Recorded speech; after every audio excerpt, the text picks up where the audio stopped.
Yo, what up? What up? What up? It's your boy Roy, accompanied by the one, the only, the Dominican bad man, Sergio, aka the floor price guy. And we're Combat Sport guys coming back to you with another UFC full card breakdown. But before we do, as always, make sure you hit the like, make sure you hit the subscribe, make sure you hit the comment, make sure you follow us on X. We would talk about our results from last week. A little bit of a weird card, right? A lot of the picks didn't necessarily pan out how we wanted to, but overall, we gave you money. We gave you money at dog money. We gave you some picks live on X. If you follow us on X, make sure you hit the bell and you tap in with us there. We do our immediate fight analysis round by round as the fight ends. People seem to like that. I'm gonna throw it over to you, my man. How you doing? I'm good, brother. Let's get started. So, recapping UFC 312 betting. It was a good night. You know, we gave you money line picks. We gave you Texera to minus 160. My man looked hot. Nolan at a plus 155. Dominated. DDP and Strickland goes the distance. And as I said in a video, who could have predicted that one? Wei Ling Zhang, after y'all motherfuckers literally drove the price down for her. We picked her out plus 105, but it wasn't enough. We went to the props where we gave you Kung in Brazil go the distance and a minus 160. When somebody gets submitted, they're likely more hesitated to knock somebody out. Shout out to Sergey Pavlovich. Same thing at a plus 115. 1,500. Then we go, same props, Sam versus Suarez over 3.5. But then we get into the live bets, which we do on X. Zhang and Suarez go to a decision for a plus 137. Topuria by decisions at a plus 500. Always important to remember. We typically drop these prior to the event happening. You could see here there were a couple of fights. The parlays didn't hit. Who would have thought that? You know, I even DM'd you as the fights were happening. I said, listen, the judo guy isn't judoing. The wrestlers aren't wrestling. What's going on? Cody Steele had good signs. He's very strong. He's durable, but I expected him to go out there and grapple. I expected Kevin Josette to go out there and be the better striker, but he was outstruck by McAuliffe. Go ahead. So, do you remember in the picks I said Yeah. something with Rongzu that if Rongzu, I'm a little bit timid, like because this might happen. But what we didn't know is that they were teammates. Yeah, I didn't catch that. If I had caught that, we would have reassessed, right? Like we did to Rodenstruck and what's his name, Pavlovich. Remember when you said they were teammates? That's going to go to the decision.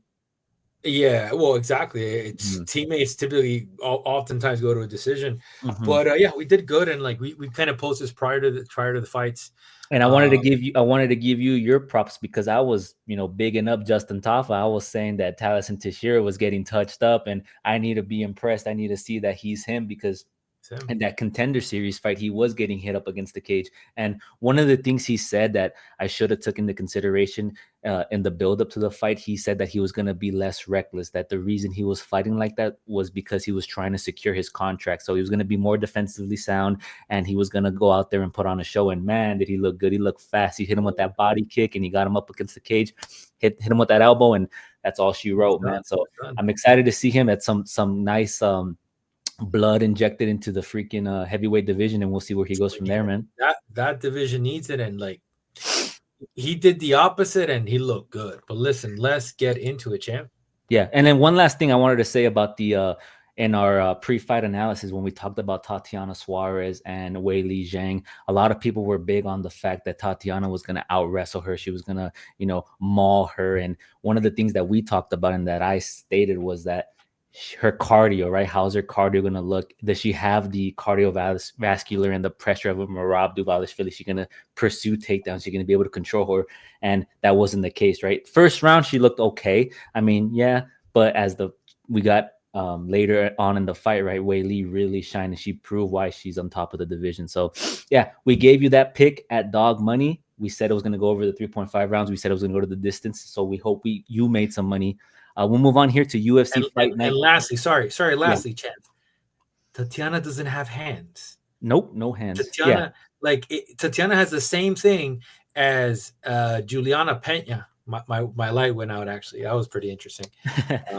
Yeah, and that's another. I'm so glad that you mentioned that because I was going back and forth on X and Instagram. A lot of people were saying that, well, Wei Li, she got taken down by Zhao Jianan and she got taken down by Rose Namajunas, and I said, well, they have good striking. They were able to set up the takedowns, whereas Tatiana doesn't have that striking ability to find those entry points, and that was the key factor in that alongside her cardiovascular. But we'll move on. As always, we like to maintain transparency with our picks. So last week I went 6 of 12 for 50%, whereas my man went 9 of 12, I believe, for over 70%. So he's killing it. We have been actually doing very well this year. Every card that we picked, aside from this one, we have been hitting over 75%. So make sure you tap in, make sure you follow us. We do release our picks on X after we drop the video, along with our picks later on in the week. So along with our bets, I'm sorry, later on in the week, we give you straight money line, we give you parlays, and we give you prop bets and live bets. So make sure you tap in, make sure you follow us. And one of the things that I always stress to Serge here is I want to be transparent, and whether we do well, whether we do bad, we're not capping here. We're not trying to mislead you guys. So we'll move on here to the UFC Fight Night card. Cannonier versus Rodrigues. We got some middleweight action, man. We've had middleweight action the past 3 cards. Have you noticed that? We've had Adesanya, Cannonier, DDP. It's a steep division and it's active. Yeah, it's active, right? So I had to change up my notes because the card got changed on me.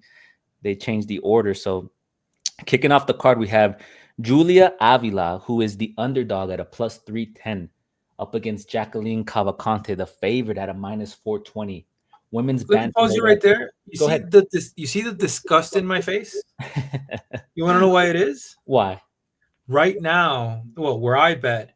Mm-hmm. So I already put money on Cavalcante, knowing how dominant she was going to be. Champ, they have her at a minus 750. Wow. On Bulldogs, huh? In 3 hours. Yeah, and fuck, don't say it. Motherfuckers need to pay us. Fuck them motherfuckers. In 3 hours, they bumped it up from 550 to minus 750. Sorry, wow. Go ahead. Yeah, people are throwing money on Jacqueline. So, Avila is 9-3-0 and is 3-5 in their last 5 bouts, last losing to Miesha Tate via submission. Whereas Cavalcanti is 8-1-0 and is 5-5 in their last 5 bouts, last beating Nora Cornell via split decision. When you look at both fighters here, Avila, my concern with her is that she has been out for some time. She recently had a child and she had knee surgery. So that's one thing I want to look out for is she's had the knee surgery. How's her mobility going to look and how's her movement going to look? But when you look at her fighting style, she's a Brazilian Jiu-Jitsu. She has a background in Brazilian Jiu-Jitsu. She can strike. She does have a kickboxing background. She's well-rounded, but her striking defense isn't the best. Miesha Tate had success in the striking and on the ground. She has struggled against wrestlers in the past. And like I mentioned, she's coming back from pregnancy and knee surgery. Cavalcanti, on the other end, has good footwork. She utilizes her length and has a nice striking combinations, throws volume, but doesn't have much power. She's pretty well-rounded, in my opinion, and she's developing. I think she has more tools. She has the momentum. She's the younger fighter. I think the key thing here is going to be the footwork, right? And I think Cavalcanti's going to, dance around her and make this an entertaining fight. So I'm going to go with Cavalcanti to pull this one out. Who you got, my man? Parlay bet into Cavalcanti.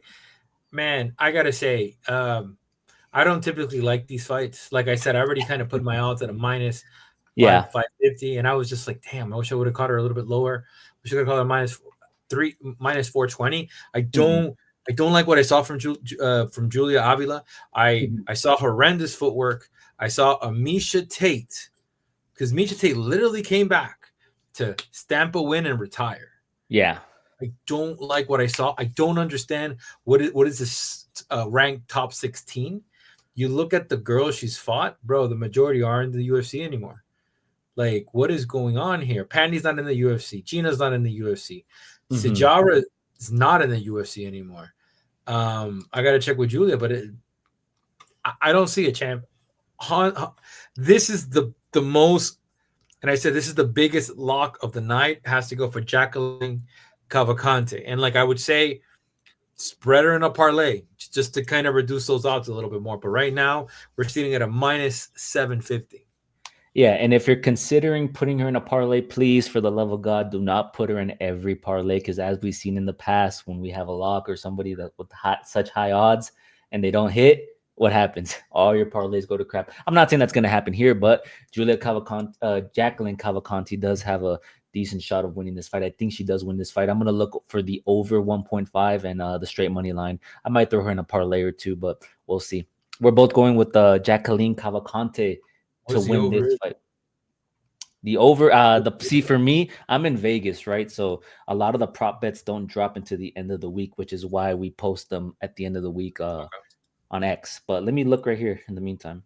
Well, it says here. Sorry, I found it. Minus 317. 317, huh? Yeah, Yeah, for me, they're not up yet, which is unfortunate because damn, they have they have Jacqueline at a minus 800 Vegas.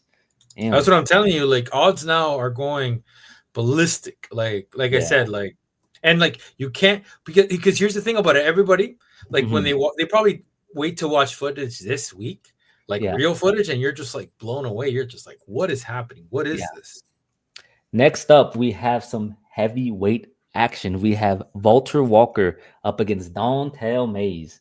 Walker is 12-1-0 and is 4-5 in their last five bouts, last beating Justin Taffa via submission. Whereas Mays is 11-7-0 and is 2-5 in their last five bouts, last losing to Shamir Gazia via unanimous decision. Now, Walter Walker is the favorite at a minus 180, whereas Dontel Mays is the underdog at a plus 150. In this fight, it's pretty straightforward. You have somebody who's decent at striking in Dontel Mays, right? Who kind of lacks the wrestling ability. Whereas Walter Walker is not the best striker. I don't know if you've seen him his past fights. If you watch footage, he doesn't have it all there in the striking department, but he is good on the ground. And I kind of see him in this fight looking to secure those takedowns, control Dontel Mays, take away his striking prowess, and win the fight via control that way. I am going to go with Walker to win this fight, but I'm probably going to stay away from it. Who do you got, man? Has to be Walker. Same thing. I just didn't like with Dontel Mays. You know, he's one of the John Jones sparring partners. Mm-hmm. I don't get it, champ. Like what you got? He knocked out. I don't get it, bro. He knocked out Andrew Orlovsky. My man should have been retired respectfully a while ago. So Yeah. then you have Walker. You look at his last kind of loss against Lucas. That was a very that was a very close decision. Mm-hmm. I would say he took Brzezinski down like every round. It's just he was a little bit tired, a little bit fatigued. But I'll go with Walker here. Where he's sitting at a minus 235 right now. Yeah.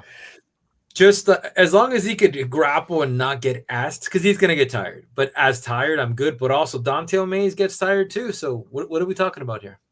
Yeah. What are we talking about here? But I think, you know, Walter Walker's smart enough to not engage in the striking exchanges with Dontel Mays, and I think he's going to look to take this fight to the ground. And yeah, like you mentioned, right, just tire him out and win via that way. I don't see a finish here, maybe, but yeah, I think Walter Walker takes it. Next up, we have the veteran and Vince Morales taking on Elijah Smith. Morales is the underdog at a plus 190, whereas Smith, making his UFC debut, is the favorite at a minus 290. Morales is 16-8-0 and is 4-5 in their last five bouts, last losing to Taylor Lapilus via unanimous decision. Smith is 7-1-0 and is 5-5 in their last five bouts, last beating Aaron Tao via unanimous decision. Now, Morales has faced a tougher competition. He's been in the UFC. He has a good wrestling background. He's a decent striker, has good cardio and durability. His movement's a little slow. I wasn't really too impressed with his movement up against Taylor Lapilus. He looked kind of like his footwork wasn't all there. He looked like he was kind of, moving at his pace. It wasn't as fast, whereas he's going up against a young and hungry debutant in Elijah Smith, who has good striking. He has decent grappling. My concern is going to be his gas tank if this fight does progress, right? They're fighting in the smaller cage, 3-round fight. He looked tired in the contender series where he lost, but we'll see. I want to see how he looks. I'm gonna pick Elijah. I think the pressure and the and the movement is gonna be the difference here. I think he's gonna be a lot faster. He's gonna mix in the grappling with his takedown, with the striking. He's gonna pull out the victory here. But I wouldn't be mad if you say Vince Morales, right? He has the experience on his side and the cardio. It can No, go yeah. either way, but I'm gonna go with Smith here. Yeah, not only that, but the Taylor Lapalus fight was a late replacement fight. Mm-hmm. He wasn't. I think he took it on a 2 week notice. Mm-hmm. And he's been in the UFC already 3 times. So after seeing video of Elijah Smith, I have Yeah. so many different questions. One of them, I he's the kid's good, Yeah. but he's not great. Which then Yeah. leaves the question: is this 22-year-old biting a little bit more than he could chew? Yeah. And I think so, man. I'm just based on his age and the way he looked on the cage. I am Mm-hmm. going to give it to Vince Morales. And like I said, Yeah. I'm staying away from this fight. I'm Me not too. betting it, but Me I am too. betting because strictly, I think Vince gets this is. I think this is the last time. If Vince doesn't win, this is the last time we see him in the UFC, You and he think has so? to. Damn. It's already been 3 times, brother. Yeah. Like you That's get you true. get you get That's true. clapped. The the height doesn't matter. I think he'll grinds him. Let's see. This is how old? A 12-year-old gap.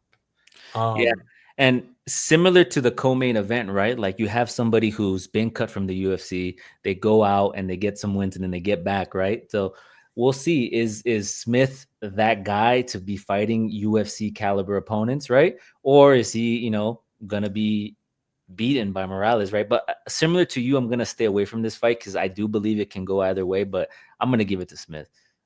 I'm yeah, sorry to interrupt you, brother. I hate to do that. no, it's I all had to good. say it. I just like we said. I'm not comfortable with that fight. But yeah, okay. All right. So you're gonna go with Vince Morales? At a low, low, low, low, Okay. low. So for the first time on this card, we are on opposing ends, and I'm not mad at it. And I think we're gonna have a few fights where we are on opposing ends here. Oh yeah, We we're have getting there. next up one of the Bonfim brothers. We have Gabriel Bonfim fighting Chaos Williams. Bonfim is the favorite at a minus 225, whereas Williams is the underdog at a plus 185. Bonfim is 16-1-0 and is 4-5 in their last 5 bouts, last beating Angie Lusa via unanimous decision. Williams is 15-3-0 and is 4-5 in their last 5 bouts, last beating Charleston Harris via KO. What do you got, my man? Chaos Williams. And the reason why is that Ooh. Bonfim is hittable. If you watch his fights, Mhm. like he fought against Anje Lusa. I had to go rewatch that fight a couple different times. He fought a wrestler, but the wrestler was connecting. It was hitting him. And when you're dealing with a fighter with the dynamite, with the touch of death as Chaos Williams, you cannot allow the room for error. Your room for error has to be very slim, and I think he just makes too many mistakes. I like the knees to the knees to the body, very good. But against Chaos Williams, I'm gonna say something. Murcielago MMA.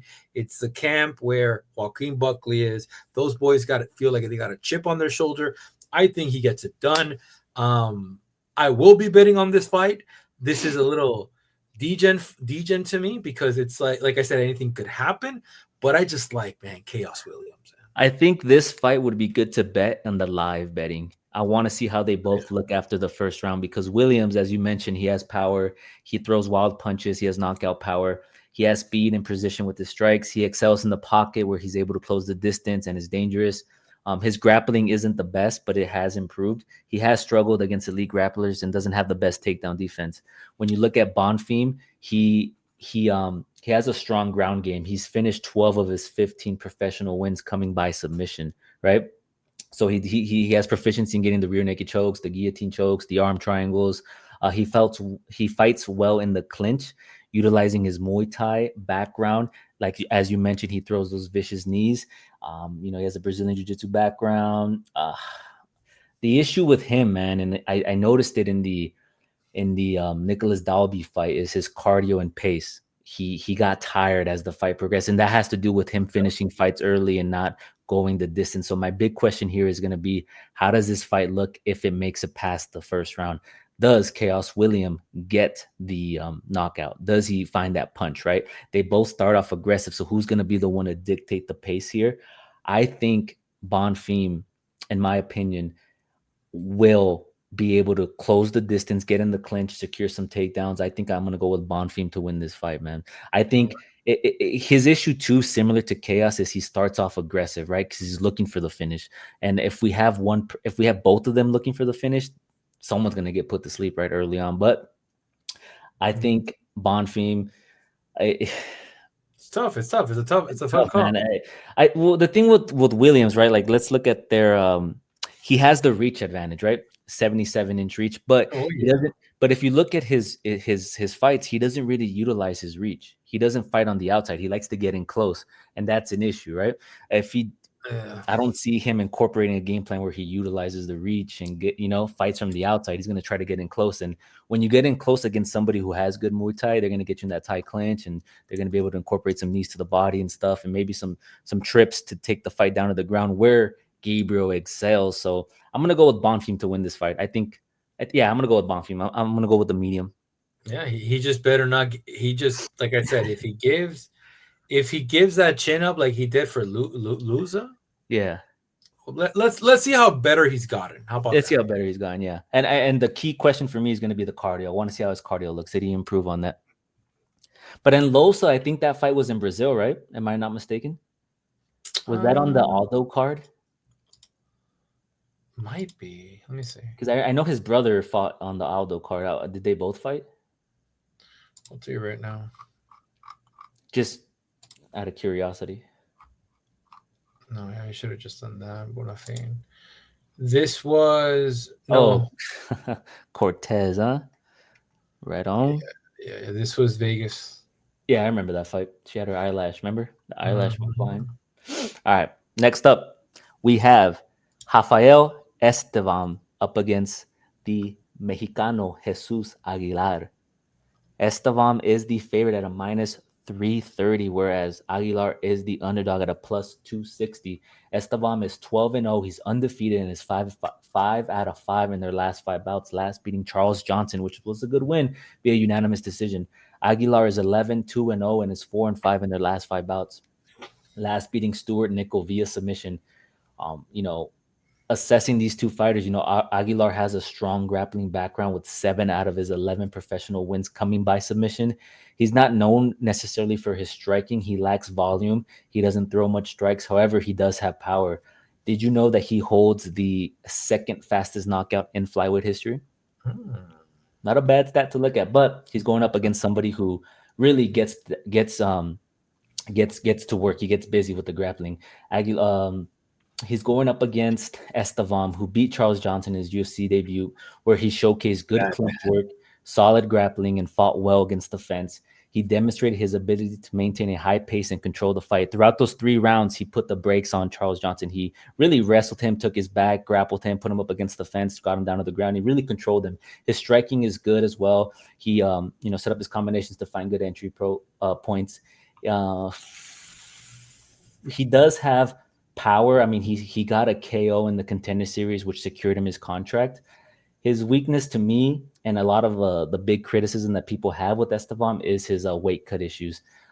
Is his weight cut issues. He has missed weight a couple of times, and he hasn't fought top tier flyweights. But this is a good test for him. We'll see what happens. I'm gonna go with him to defeat Aguilar, but Aguilar's dangerous, man. He is. He It's is. a good fight. And if my guy wasn't as proficient with his Mhm. grappling, Esteban, I would Mhm. go with Aguilar. But it's just if this were a jiu-jitsu match, who do you give it to? The Brazilian, right? Yeah. Okay, so now you add reach. Mhm. Bro, this reach is that Texera and Tafa, similar reach. Well, it's a little, yeah, it's similar. 69 inch versus 62.5. This guy is 5'8" when Aguilar is 5'4". Mhm. This is going to be a nasty fight. This is, like I said, and if Aguilar has to get on the inside, and I think that's when Esteban will grapple. Yeah. Now, couple things that could happen that we could go down because we're both picking Esteban Yeah. is that if the weight cut is bad, like I already put him on a parlay. Yeah. I put him on the Calvacanti parlay. Nice. Nice. I'll say this: I'd be very if he misses weight. He's a big fighter, Roy. He's Yeah. massive for the division. Yeah. Let's see what happens. But also, Aguilar also missed weight too. Yeah. And the thing is, though, like, and the thing that swayed me more, like, I like that you mentioned, like, if this was a strictly a jiu-jitsu match, who would you give it to?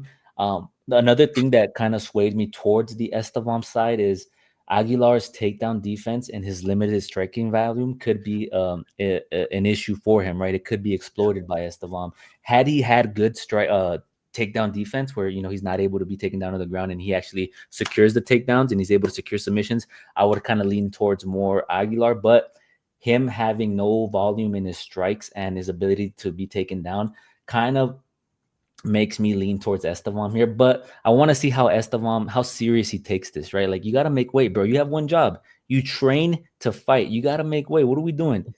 They Huh? both to me. They They both both need got to to wait. make weight. What are we doing? And that's one Or thing that, just like, fight at 135, boys. yeah, but Just you got to be a weight bully, brother. Listen, if you can make middleweight, you wouldn't make middleweight, brother. You come in at at yeah, man. 220, I make welterweight and beat the shit out of all these guys with my range. or you'd I be I'd like be Brian Battle. I'd be a top 15, bro. Nobody would fuck with me. I'd be a top 15. Nobody would fuck with me, bro. Yeah, man. There you go. There we have it. We're both picking Estevam to win this fight. He is the favorite. He should get it done. We'll see. We'll see. Next up, we have Jared Gordon, who was the underdog when he was the favorite when he was fighting up against Kawhi Fernandez. Fernandez did pull out earlier in the week. Stepping in his position is how do you say that? Mashrabjan Ruzbiov. Ruziboev. I apologize. Yeah, He's Rosie coming in Both. on short notice, right? So there's no odds for this fight on Tapology right now. I haven't even looked on the sports book. I don't know if you have any odds for this Yeah, fight minus 310. for Jared has Gordon. gone up exponentially, minus Yeah, 310 versus Ruziboev at a plus 255. yeah, and when I did film study for the Fernandez fight, I was leaning towards Fernandez because Fernandez had good calf kicks, and I felt like he was coming into his own. But now coming in on short notice, I'm gonna have to go with Gordon. Gordon is 27-0. He's 2-5 in his last 5 bouts, last losing to Nazarat Parasat via split decision, whereas Ruzboev is 24-1 and is 5-5 in the last 5 bouts, last beating Nurjigit Karev via TKO. Yeah, I think Gordon, his striking isn't the best, but it's improving. He's not a high volume striker, but he focuses on his accuracy and power. He kind of looks for that one shot hit. He closes the distance and tends to get into the pocket where he lands his punches. His striking defense, however, is a weakness. He has been knocked out in the past. We've seen him get chinned, but he does have good cardio. He has good endurance.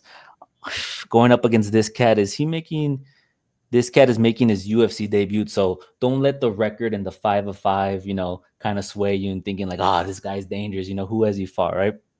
I'm gonna go with Gordon here. I think he's had the longer camp. I think he gets it done. He has the wrestling, the striking. I think he gets it done. Well, champ, let me tell you something, right? Uh-oh. Like Uh-oh. I don't know. Is this the first time that I'm allowed to not make a decision until I see the weigh-in? Because I need the stats, and the reason why I saw him fight, he is the brother of the welterweight middleweight guy that Joaquin Buckley fought. Very similar. They actually changed his picture. I think they had the picture of his brother, which is insane. I'm not. Listen, That's I'm not a disrespectful, racist. man. That's disrespectful. I know, but I'm telling you, they changed his picture. I want to see the reach. I'm interested in the reach.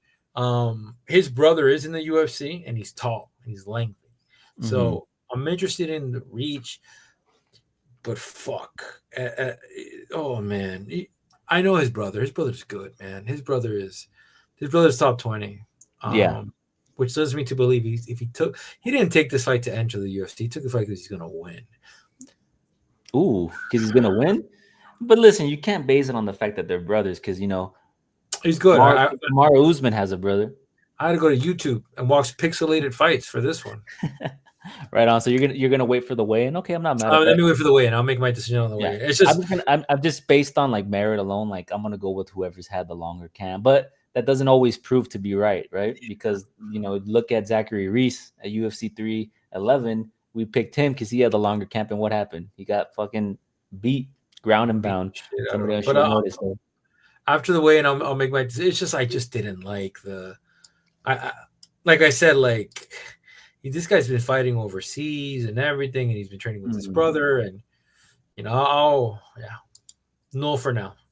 Yeah, I'm not gonna bet on this fight, but just making a pick, I'm gonna go with Gordon here. we'll move on to a women's strawweight bout.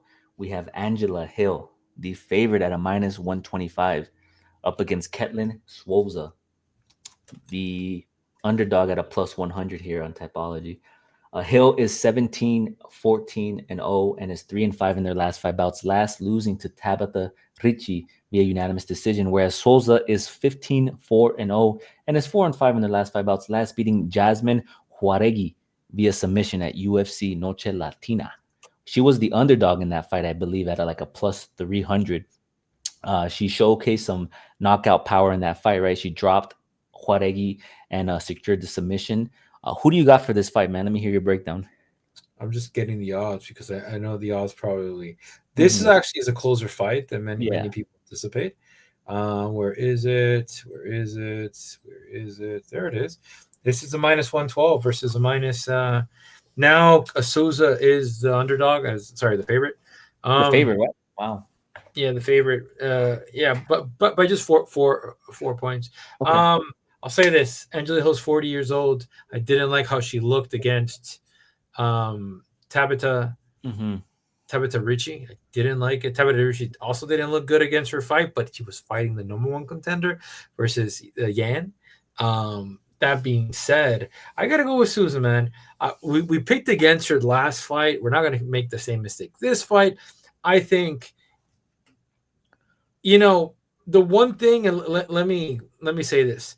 Souza, who's the head coach of Souza, or where does she fight around? Felipe Rago. But who does Felipe Rago train?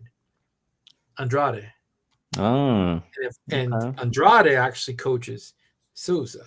So it has a very similar style. I think I'm correct. If I'm not, I'll figure it out. But I'm pretty positive that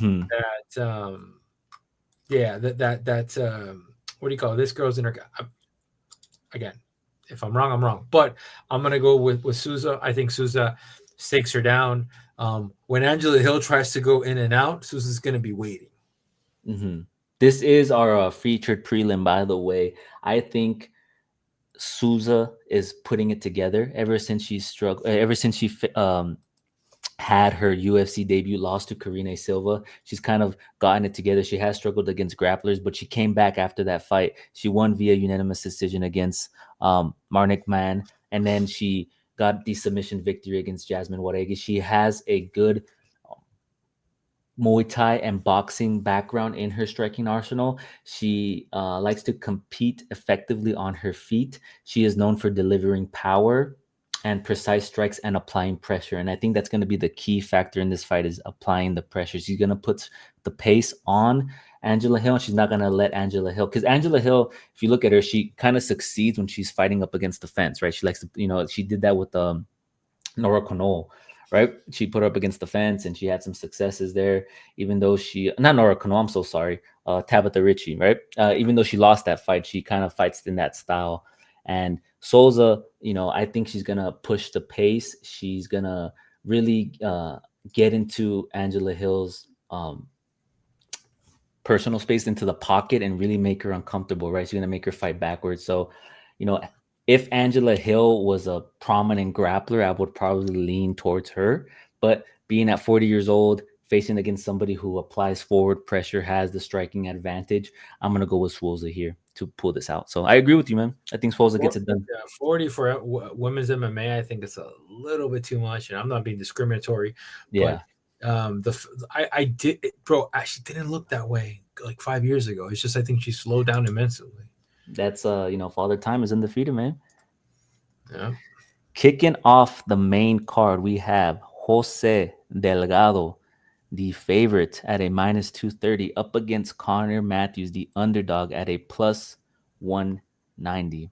Now, I think Delgado is making his UFC debut. He is 8-1-0 and is 5-5 in their last five bouts, last beating Ernie Juarez via KO.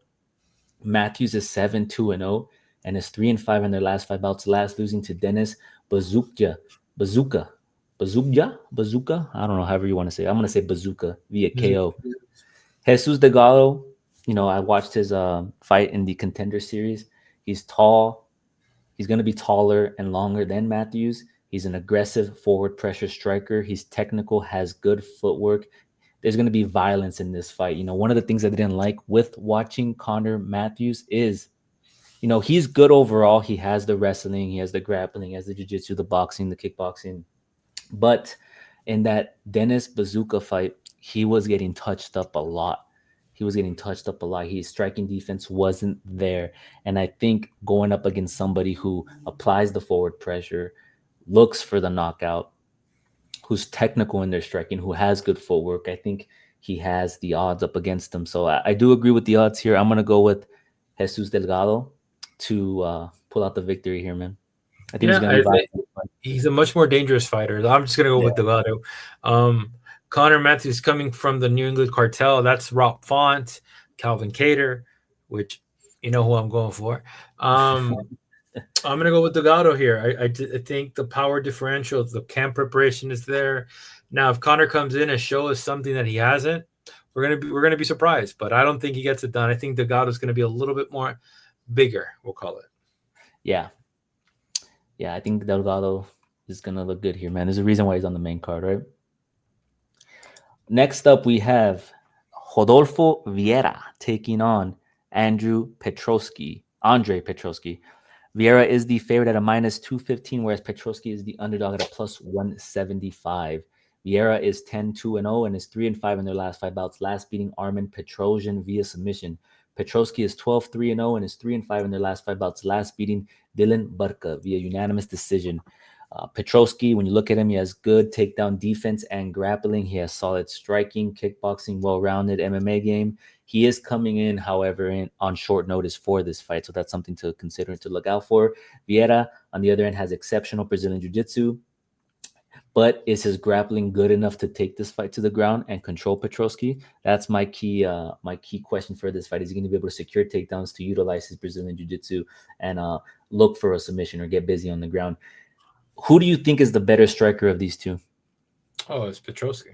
You think Petroski? Okay, so this fight, I think if Petroski can keep it standing, right, and avoid being taken down, I think he can find success in this fight, despite coming in on short notice. How is his cardio going to look? Obviously, there's going to be those questions, but I'm going to go with Petroski, man.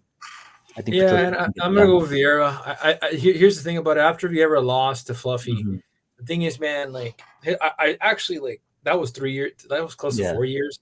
And then I look at his last fight against Petrosian, and Petrosian's not bad. He's pretty good. Yeah.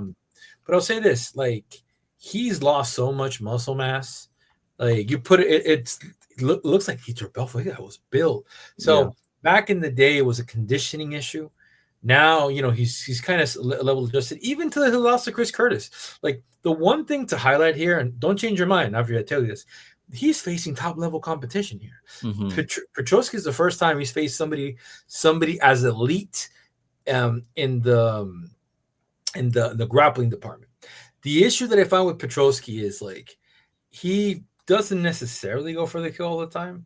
He likes to hold guys down. I don't like that. So yeah, I'm going with Viera. I think Viera is going to surprise us. He's been doing good, and odds have him now at a minus 285. He's a low. Like, and he has good kicks. So so what happens when Petroski takes Viera down? Like, is he going to neutralize his jiu-jitsu, or does Viera have a card? That's what I mentioned, right? Is he going to be able to get to work and get busy? And I think this fight's going to come down to the striking. Is he going to be able to keep the fight standing? If he keeps the fight standing, he avoids the leg kicks. He might have success, Petroski. But I'm going to go Petroski. I like his striking. I think he's the better striker of the two, and his takedown defense is good enough to keep this fight standing, in my opinion. Has he been taken down in the UFC before? Yes. I didn't. Okay, well, Viera's going to win then. Ismail Bonfim is taking on Nazim Sadykhov. Sadykhov. Man, some of these fighters, man, I apologize, but being from LA, man, it's kind of hard to pronounce some of these foreign names. No disrespect. Bonfim is 24-0 and is 4-5 in their last 5 bouts, last beating Vince Pinchot via unanimous decision, whereas Sadykhov is 9-1-1 and is 4-5 in their last 5 bouts, last losing via majority decision to Slavokrav Voroshev. Now, Bonfim is the favorite at a minus 145, whereas Sadykhov is the underdog at a plus 120. What do you got for this fight, man? I got Sadykhov, and I like his footwork better. I watched the fight against Borshev, which shout out to Tom Nolan. We hit on the money Mm-hmm. line last weekend, but I don't think this was a draw. This should have been a win for Sadykhov. Sadykhov won that fight. And I'll watch it again because I didn't see anything. Borshev is a little bit aggressive, throws a little bit of wind. I think he gets it done. He's gonna cut distance. He's gonna cut the distance. He's gonna the smoothness of his grappling is Yeah. amazing. Coming from the Longos MMA gym, I don't know what type of relationship he has with Marab, but if Mm-hmm. Marab was one of his training partners, and this is me subjectively saying this, we're in for a better night. I think with him, when was that fight? His last fight? Because it's been some time since he's been One in the. year, 1 year and three It's been months one ago, year, right? And when was Bonfim's last fight? 9 months ago. Okay, I Prior think to that was Benoit Saint Denis, the Benoit submission, Saint-Denis, right? Yeah, I think. Let me see. and they both have a KO win against Terrence McKinney. I was looking up Andre Petroski to answer your question. He was taken down by Michel Pereira and Gerald Mearshot. Just to answer your question. So sorry, Thank I was looking no, that up. thank I think this fight though in Bonfim and Sadykhov, it can go either way, right? Like Sadykhov has good grappling, his striking is nice. He was able to stand and bang with Borishev. Um, I think there was a 10-8 round in that fight, right? I just watched it the other day. It fucking goes. He knocked him down. He hurt him pretty bad. I think it was in the second round. He hurt him pretty bad. He had him wobbled with the left hook, and then he went to the ground and pound. And I think he should have kept the fight standing. I think he made the error when he went for the ground and pound. I think he should have. Sadikov? Yeah, Sadykhov. I think against Borishev. I just watched that fight. I think in the second round he dropped him. He Yeah, stunned but him with he the also left. won the second round. He also won the third round. So it's like, Yeah. how do you base it on? Maybe the first round? I don't know. Yeah, that was weird how it was scored, right? Yeah, so he's like I mentioned, he's a versatile striker. He has that southpaw stance. He's known for his precision and power. He has a good kickboxing base with a solid overhand, right? And utilizes effective combinations. Some stats for you: he averages 4.87 significant strikes per minute with a 52% accuracy rate. And his significant strike defense is at a 54%, indicating moderate ability to avoid damage, though he has been hit in some exchanges. Yeah, man, he gets takedowns too in fights. I'm just looking at my notes here. I'm trying to. It's a close fight. It's a good Yeah, fight. it's It's a close fight close. because Bonfim also, he's a good striker. He has the kickboxing background. He knocked out Terrence McKinney in his debut, which is not. I mean, Terrence McKinney, we've seen him be chinned, right? He's inconsistent, but it's a good knockout to have. He has good cardio, but there are questions revolving around whether he's him or not, right? His striking against Pichel looked good. He kept the pressure throughout the fight and attacked the body, finishing at the top pretty consistently. His combinations were nice. His boxing combinations were nice. He throws a nice hook and has some vicious knees, similar to his brother. His strike defense is at a 62%. He averages 4.24 significant strikes per minute, showcasing his ability to land and avoid damage. So the question here is who's going to land the more significant fights? That's the reason why I put the stats out there, right? You have two guys who average up over 4.1 significant strikes per minute, but have over a 50% striking defense, right? So who's going to be able to land the significant strikes? Who's going to land the more combinations? Um, he has some submission. He has some. Bonfim. I know, but he has a submission wins in his record, so he's not like a scrub on the ground. Um, this is gonna be a good fight, man. His takedown defense is at a 67%. I'm gonna go. I'm gonna go with Bonfim here. I think Bonfim gets it done, man. Go with the brothers. Go with the I'm gonna brothers. go with the brothers. I'm gonna parlay the brothers, the Brazilian brothers, man. That's good. Yeah. Because Well, that's risky. would you say that Sadykhov is an elite grappler? He's a really good grappler. I think Where he's he's a gonna good be grappler. You And think he's going to be able to take him down and maul him with if the 67% takedown defense? if he prepared with Marab, if Marab was part of his training camp, like was around, I Mhm. think, because Marab is like super fucking polished. So Yeah. I don't know if he's been at Longo's. Longo is he's one of his kind of coaches, but like I said, if he's there and he's been prepping, iron sharpens iron. I think my man's going to come in a little bit hot. So, Yeah, I but like it's like I Bomb. said, Yeah, good. I like Bonfim's striking. I think his combinations were really good against Pichel and Pichel, whatever, however you say his name. And I think Vince this comes. Pichel. Yeah, I think this fight comes down to who has the better striking defense, right? And whose striking defense do you rate better? Because Borshev was, as good of a striker as he is, right? He was hitting him. Yeah, but he also takes a lot of leaning risks, like Mhm. and like he's good. Like he was connecting against Tom Nolan, but Tom Yeah. Nolan ended up just was the cleaner striker. And the thing is, the reach was also an issue. Here we got the two guys where they kind of neutralize each other's reaches Hmm. because they both have the same thing. It's just one of them is 5'8", the other one's 5'10". Bond is 71, and then 69-inch reach. So Yeah.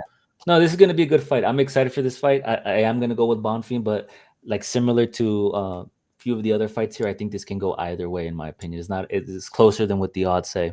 But yeah, I'm not mad with your pick. I think it can go either way. yeah. But Bonfim is the pick. I'm gonna stick with the brothers, brother.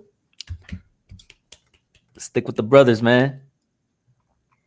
Next up, we have Edmund Shahbazyan. I still kind of hate him because I threw him in a parlay with Gerald Mearshot. When he fought Gerald Mearshot, I had him on a parlay, and he was the one that didn't pull out the victory, which cost me some money. So whenever you cost me money, I get a little bit upset. I hold a grudge. I get a little bit petty. But anyways, Edmund Shahbazyan is the favorite at a minus 285, whereas Dylan Budka is the underdog at a plus 230. Shahbazyan is 13-5-0 and is 2-5 in their last five bouts, last losing to Gerald Mearshot via submission. He did have success in that fight, but in true Gerald Mearshot fashion, he got knocked down. He waited for them to come up for the ground and pound, and he secured the submission win, right? So Budka is 7-4-0 and is 2-5 in their last five bouts, last losing to Andre Petroski via unanimous decision. I think, despite my disdain for him, I think Shahbazyan gets it done, man. I like his striking. He has power behind his strikes. If you look at his record, he's fought against some tough opponents. He's fought against Anthony Hernandez, Nasruddin Imavov, Jack Hermanson, Gerald Mearshot. So his record doesn't really reflect, his potential and how good he can be. If he's not able to win this fight, I think he kind of has to reassess his game plan and maybe, look for new training partners, look for a new gym, right? Because he does have the skills and my ability to be good in the UFC, but he hasn't panned out necessarily how probably people have expected him to. I mean, look at his record there. He's lost to all these guys are now in the top 10, I believe, with Anthony Hernandez looking to get in. He's fighting Brendan Allen, right? Yeah, I'm gonna go. He's a medium pick for me, Yeah. Shahbazyan. Um, I don't think Dylan Butka is him. No. That's like watching film and the way he was kind of throwing punches. Now he might win if there's a psychological issue. And one of the things I emphasize is how's Mhm. this man's sports psychology? Where is he at? Is he affected that he lost against Gerald? How much time he took? He took 5 months. Was he submitted or knocked out? I think he was submitted. Um, He was but knocked out by Cesar Almeida.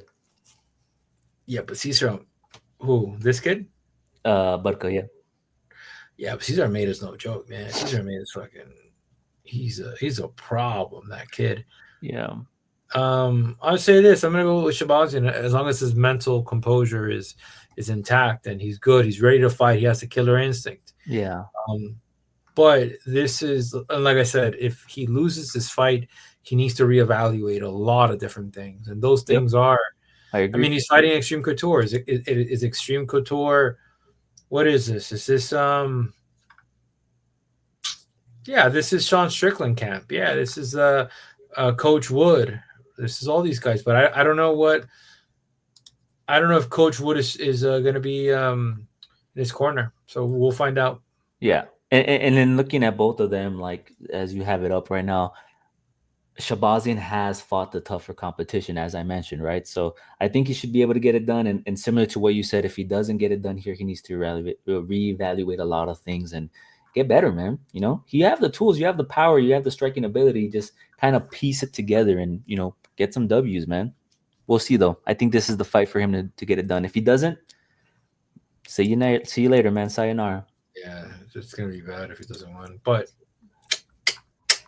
Bosnian is the pick. Next up, we have our co-main event. We have Calvin Kattar, the underdog at a plus 310, going off against Yusuf Zalal, who's looked amazing on his return to the UFC, right? I think we talked about it last time when he fought Jack Shore. He was cut from the UFC. He got some wins on the regional scene. He came back, and since he's been back, he's had 3 finishes in his 3 UFC fights.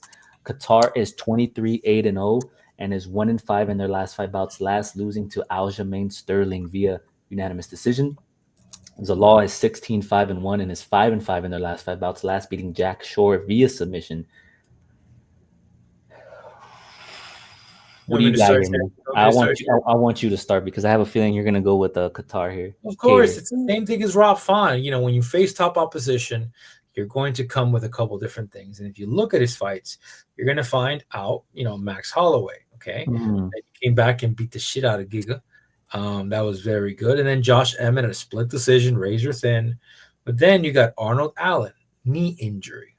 Not TKO, a knee injury. And, shout out to Arnold Allen. Aljamain Sterling, elite. So, then you got Yusuf. I like Yusuf. Yusuf's a good fighter. But the only reason that minus 400 tag is there, champ, it's because of the rolls. The bookies looked at this and said, my man's out. My man's out of the picture. He's not. He's gonna take the win.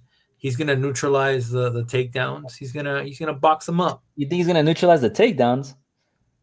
You think he's gonna neutralize? Listen, Extreme Couture. Who do you think this guy trains with? Extreme Couture doesn't have the best takedown defense, man. Go back to the list of fighters. Let's look at the list of fighters there.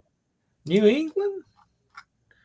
These are all bad boys. Rob Font, the guy that Go down. Let me see who's there. Where is he at? Is he there? Go up. Who are you trying to find?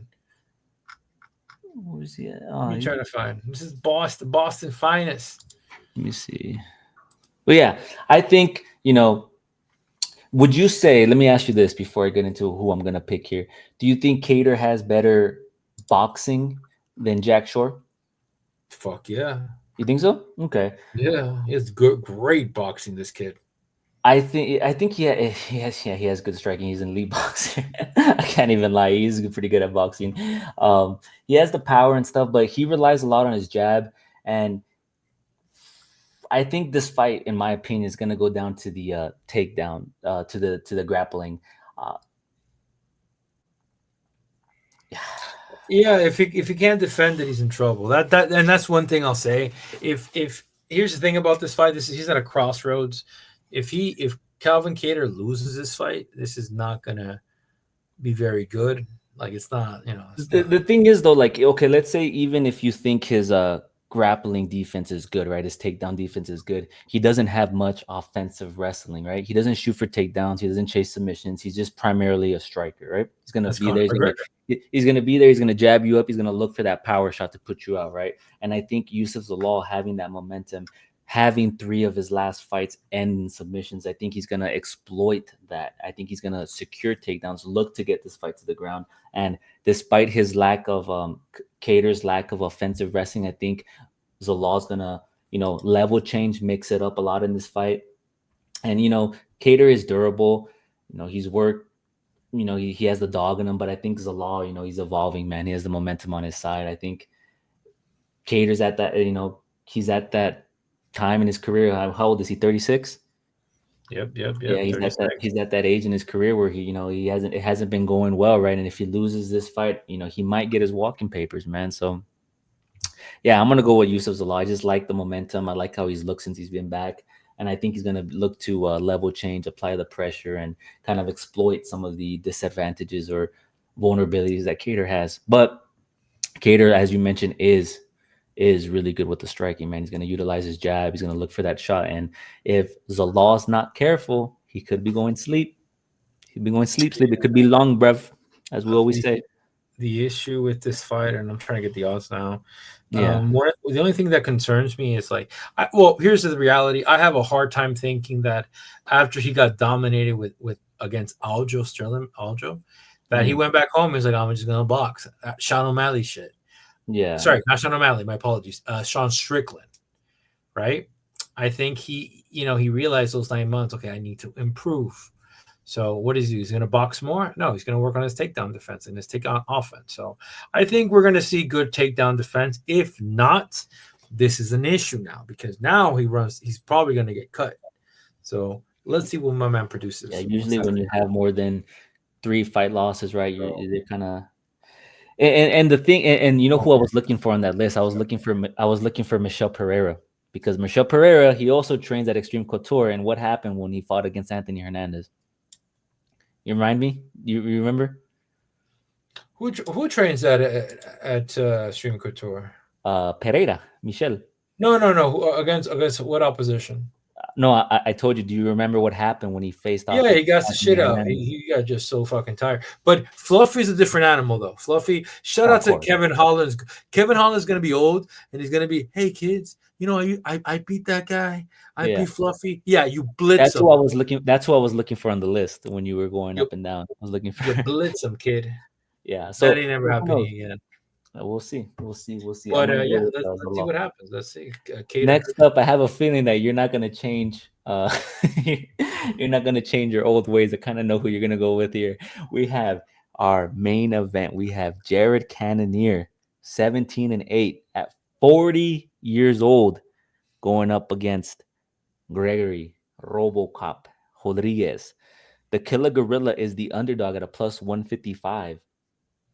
He is 2-5 in his last 5 bouts, last losing to Kyle Barallo via unanimous decision, where when we started recording, I think this is one of the first fights that we covered, right? And we were both on opposing ends there. You had chosen Jared Cannonier, I had chosen Kyle Barallo, and that kicked off our whole streaming, YouTube career, or whatever you want to call it. Rodrigues is 16-5-0.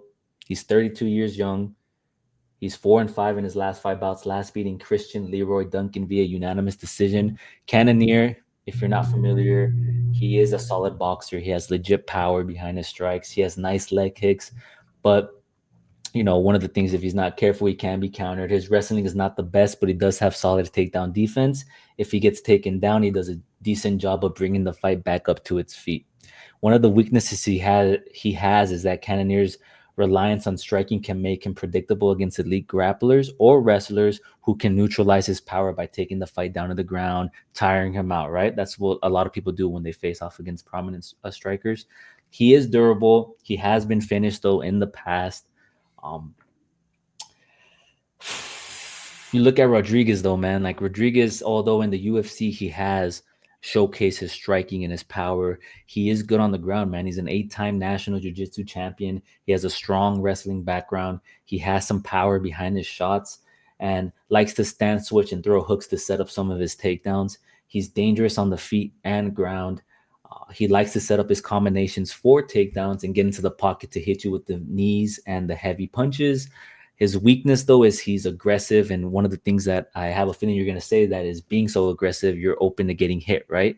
And if Jared Cannonier only needs one hit, and that's very likely to happen if Gregory Rodrigues is not careful, right? If he goes in there aggressive, throwing wild punches, he could get countered, he could get slept. But I think Gregory Rodrigues is going to piece it together here. I think he's more well-rounded in the sense that he's going to be able to secure takedowns, he's going to be able to control Cannonier in that small octagon, that small, fighting at the apex. I think he's going to get it done, man. This is a 5-round fight, right? I think he's going to get it done, yeah. I don't think so. I think this is the first time. Here's the thing about it. Like, when you got a fighter like Jared, like, giving a fighter a chance. RoboCop's never fought a ranked fighter. And I'm trying to remember who's RoboCop's sparring partner. He has a sparring partner that I've seen him a lot with. I want to say it's a middleweight, and he's ranked as well. Might be wrong. It's not Brandon Ellen. I don't know if you can find that, but I've seen him in videos together. I'll say this: like, this is the first time he's gotten the limelight. Smaller octagon means more susceptible to knockouts, right? That's right. Like, if you go to pay-per-views and you see that big cage, you typically, it went back. You typically want to bet on the cage. I'm going with Cannonier, man. I think Cannonier gets it done. I think every dog has one last good fight in him, and man, like if you actually look at his what do you call it losses, Yeah. champion, number one contender.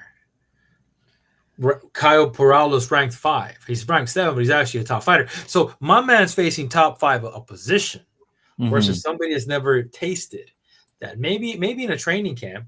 Who's ex gym? I think it's Brazilians. Let me see. Yeah, Peralta. his coach trained Jacare Souza. Uh, he's gonna be ready for that fight, but I just don't think. Man, I'll check out later, but I just Silvio. I don't know, man. I think Father Time is undefeated. The last time Jared Cannonier, his striking is good, but the last time he knocked somebody out was in 2022, my man. Yeah, but it's Eric Brunson. because What happened after that? He's facing these tougher opposition, but is he winning? That's the thing, and that's one thing I've said in the past. I don't care who you face. Are you winning in those fights? yeah, but that Kyle fight was a little bit. Israel Adesanya lost. Oh, that's Izzy, right? Sean Strickland, he beat him via split decisions, 2022. Nazardine Imavov, you can argue early stoppage, right? Vittori was a solid number 2 contender for a bit when he fought Vittori. And But it's just Kyle Barallo isn't necessarily a striker. He's more known for his grappling. So how did he look in that fight in the striking nah. zone? Kyle has good striking, bro. He has good Kyle, striking. Yeah, he has good Kyle striking. has But evolved. Has yeah. evolved. So we're on opposing ends here. I think Rodrigues gets it done. Um, and like you mentioned, I think he can get hit, right? He's always open to getting hit. And I think you mentioned, I don't know if you said it here or you said it off air, but he was getting hit, right, against Leroy Duncan. I think that's something that you noticed, or I forgot which fight you were mentioning off air where he was getting hit, his chin in the air. That's something that made you kind of sway away from him.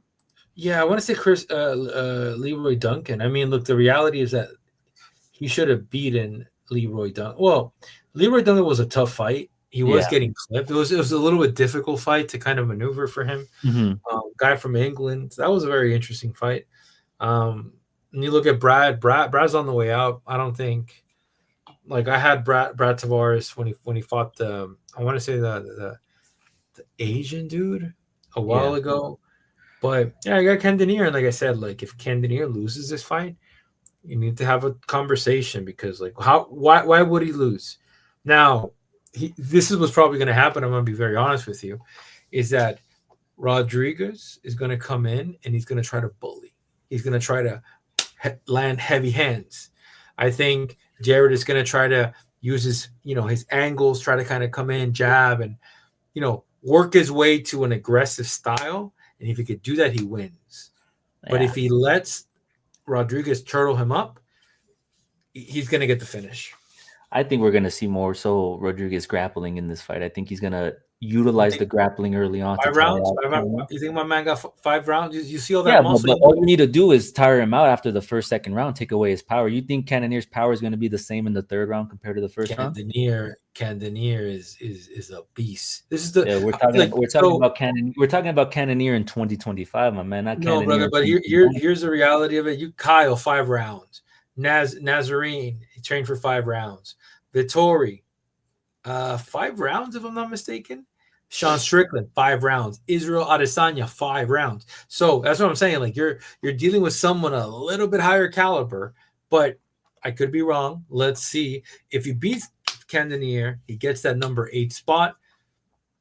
And it gets interesting because then Kyle's there, Whitaker's there, Strickland is there. You got all these fighters chomping at the bit. But looking at those fights, like okay, the Marvin Vittori, he looked good against Marvin Vittori because he was his takedown defense was good, right? He wasn't taken down as much in that fight at all in that fight. I don't have the stats in front of me, but I remember if I watched that fight, he looked great in that fight. But you look against Sean Strickland. Sean Strickland is not known for his grappling, right? He's not known to take you down. You look at Israel Adesanya. He's a counterpuncher, kickboxer. He's not known to take you down to the ground. You look at Nasruddin Imavov. He's not known as a grappler, right? You look at Kyle Barallo. He fought on the feet for the majority of that fight. So I think Rodriguez here is going to mix it up, man. I think he's gonna mix it up, and we're gonna we'll see, we'll see. I'm gonna go with Rodriguez, but yeah, Well, pull up let's the see stats how. for the Vittori because I think in the Vittori fight, he looked good in the takedowns. I don't think he got taken down once in that fight. I might be Yeah, wrong but though. well, let's see his conditioning because like Yeah. I don't think he has like I said, this is when you look like that, bro, your conditioning is gonna take a hit. If he proves me otherwise, I'm gonna be very impressed. But that muscle has a lot of conditioning, and then you add the fact that he's been susceptible to Hmm. getting hit a bit. So let's see. He can come in and he can work on his tweaks, and it could be the right night. But you know, Cannonier, like I said, every dog has one good fight in him, and let's see. Let's see what happens.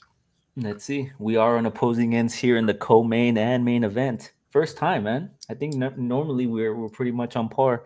All We'll right. see what happens. We'll see what happens. There you have it. Our full card breakdown. We will drop our picks on X either tonight or tomorrow. Make sure you hit the like. Make sure you hit the subscribe. Make sure you show some love. Let us know what you think. As always, thank you guys for engaging with us. Thank you guys for supporting us. We are looking to grow this account. Some changes that we're going to be doing is we're no longer going to be doing our full fight reactions on Sundays. We're going to kind of do more content throughout the week. So in order for us to have time to do that, we're going to take away the time we have used on Sundays to make more content and put out more videos. Be on the lookout for our picks and parlays to drop on X. We are also going to look to make a video, like a short video with our bets so you guys can see them if you don't follow us on X. But make sure you follow us. It's in the description below. We do our fight analysis immediately as the fight ends on X. We're engaging on X. People seem to love those analysis because we give you the round by round and how the fight goes and how the odds change. We don't require a subscription. We don't charge you. We don't do any of that. We just ask you guys to support and show some love, right? Engage in conversation, whether you agree, whether you disagree. We have been doing very well this year, and we're going to continue to do well. One of the things that I always tell floor price guys, we got to maintain transparency and um, accountability with our picks and our bets. So we don't always do well, but when we don't, we make sure to let you know. Any parting words, my man? Take us home. We'll see you. X will be on X Live. Then we'll be doing recaps and we'll release the bet lines. We got also guys try to release them on YouTube posts, so we'll do that as well. Yeah, we'll do that as well. So make sure you show some love, guys. We see y'all later. Love what you love, do what you do. Peace.